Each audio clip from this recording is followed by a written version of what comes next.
Berjumpa lagi dengan semua bersaudara di mana saja berada. Di hari yang baru, di waktu yang baru, di detik-detik hidup yang baru yang Tuhan kasih. Dan dalam doa syukur dan terima kasih kepada Tuhan, beta terus mendoakan kiranya kasih dan kemurahan Tuhan menyertai ketong semua. Dan ketong boleh terus ada hidup di dalam kasih dan kemurahan Tuhan. Nah, saudara semua yang terkasih dalam Tuhan, situasi di tengah-tengah kehidupan dunia, dulu, sekarang, dan mungkin yang akan datang bukanlah situasi yang gampang. Tapi kecenderungan manusia yang hidup di tengah-tengah dunia ini, saudara dan saya, kebanyakan dari kita justru cenderung untuk menjadi orang-orang yang egois, lebih memperhatikan diri sendiri, lebih mencari kepujian untuk diri sendiri. Semua hal yang dicari, yang dikejar adalah hal-hal yang berorientasi dengan diri sendiri. Nah, ini juga sama, saudaraku, ketika orang mencari untuk lebih mengenal Tuhan, tetapi yang terjadi adalah mereka bukan mengenal Tuhan dan maksud serta rencana Tuhan atas hidup mereka, tetapi yang terjadi adalah pengetahuan tentang Tuhan, dan semua orientasi hidup yang mereka kejar adalah bagaimana pengetahuan itu menolong mereka secara ego, secara kepada diri sendiri untuk memprioritaskan apa yang menjadi kepentingan, kerakusan akan hal-hal yang memuaskan diri sendiri. Nah, saudara perhatikan ini. Di dalam Yesaya pasal 61 ayat 6 dikatakan, tetapi kamu akan disebut imam Tuhan dan akan dinamai pelayan Allah kita. Kamu akan menikmati kekayaan bangsa-bangsa dan akan memegahkan diri dengan segala harta benda mereka. Saudara memiliki pengetahuan tentang segala kebenaran, sesungguhnya adalah sebuah kewajiban bagi saudara dan saya, anak-anak Tuhan, umat Tuhan. Namun, saudara perhatikan, memiliki pengetahuan tentang kebenaran saja bukanlah satu jaminan untuk masuk dalam panggilan ilahi, dalam panggilan Tuhan, dalam apa yang Tuhan mau terhadap hidup kita. Sebab bukan pengetahuan saja yang dibutuhkan Allah, saudaraku, tetapi Allah mau berurusan dengan hati nurani kita. Allah mau berurusan dengan hati kita. Allah mau berhubungan dengan semua yang menyangkut kedalaman hati kita.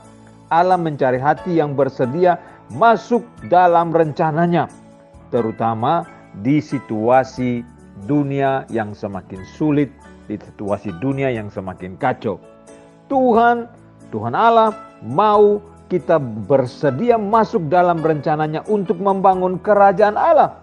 Bukan kerajaan diri sendiri, bukan kerajaan kelompok kita, bukan kerajaan diri kita, keluarga kita, tetapi kerajaan Allah. Saudaraku, sekalipun sudah bekerja dengan keras, bahkan menghabiskan banyak waktu untuk mempelajari firman Allah, kalau kita hanya memperoleh atau mengejarnya untuk memperoleh pengetahuan saja, itu berarti kita tidak sedang mencari rencana dan kehendak Allah di dalam kehidupan kita. Dan itu berarti, saudaraku, apa yang kita kerjakan dengan sekuat tenaga mempelajari firman Allah hanya untuk memperoleh pengetahuan saja, itu akan menjadi sia-sia. Oleh sebab itu, saudaraku, kita melihat, saudara dan saya akan melihat ada orang-orang yang mempunyai pengetahuan, dan ini memang bagus, tapi masih menanti panggilan Allah. Sebab mereka tidak sadar bahwa sebenarnya dirinya telah dipanggil oleh Allah. Apa yang sudah dinyatakan firman Tuhan sudah merupakan dasar dan pegangan yang kokoh, seperti ada yang tertulis tadi itu. Tetapi kamu akan disebut imam Tuhan dan dinamai pelayan Allah kita. Yesaya pasal 61 tadi, bagian A, ayat 6 bagian A. Saudaraku, sangat disayangkan bila panggilan Allah tidak pernah ditanggapi oleh kita karena kita menyibukkan diri kita dengan perkara-perkara yang sia-sia. Padahal, saudaraku, di luar sana, di sekitar kita, di dalam kehidupan kita ada banyak jiwa yang membutuhkan pelayanan. Sudah bukan waktunya lagi, saudaraku, untuk kita menyibukkan diri dengan perkara yang sia-sia. mengejar pengetahuan. Kita sekarang ini sudah masuk dalam hari-hari yang baru untuk membawa kesembuhan dalam tanda petik bagi dunia yang sedang sakit. Agar terjadi pembaharuan dan penyegaran di tengah-tengah umat. Bukankah kita sudah disebut sebagai imam Tuhan dan pelayan Allah? Saudara, Yesaya 61 ayat 6 ini dengan jelas, saudaraku. Tuhan menyerukan, Tuhan memberitakan, Tuhan memanggil kita dengan sebutan imam Tuhan dan pelayan Allah. Dan jabatan ini tidak mungkin bisa lari dari tujuan dan maksud Tuhan. Saudara dan saya terpanggil dalam hidup ini untuk hidup mencari kehendak Tuhan, mengerti kehendak Tuhan.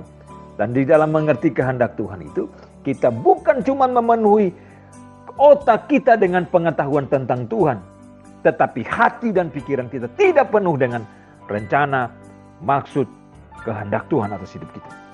Saudara, mari kita belajar. Terus terang, saudaraku, di sekitar kita ada begitu banyak jiwa yang sedang antri menuju kepada kebinasaan. Mungkin ada sanak saudara kita, keluarga kita, teman-teman baik kita. Karena itu, saudara, mari kita tidak mencari perkara yang sia-sia, tapi kita mencari perkara-perkara kebenaran tentang Tuhan. Mengerti panggilan Tuhan atas hidup kita untuk membawa kabar keselamatan bagi jiwa-jiwa di luar sana. Kabar keselamatan di dalam nama Tuhan Yesus. Saudara, perhatikan ini.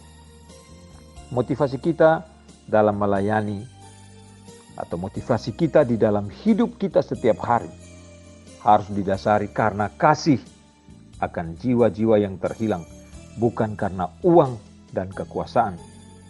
Dan yang menjadi role model dalam kehidupan kita, yang menjadi panutan, contoh dan teladan dalam kehidupan kita adalah Kristus, bukan manusia. Teladan hidup kita adalah Kristus. Mari saudaraku, kita periksa diri kita. Jangan kita memenuhi pikiran kita hanya dengan pengetahuan. Jangan kita memenuhi kehidupan kita dengan mencari sesuatu atau mengejar sesuatu atau melakukan sesuatu yang sia-sia.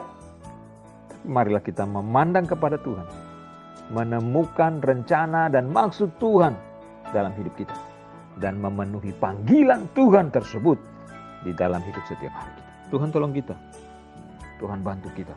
Terpujilah Tuhan dari kekal sampai kekal.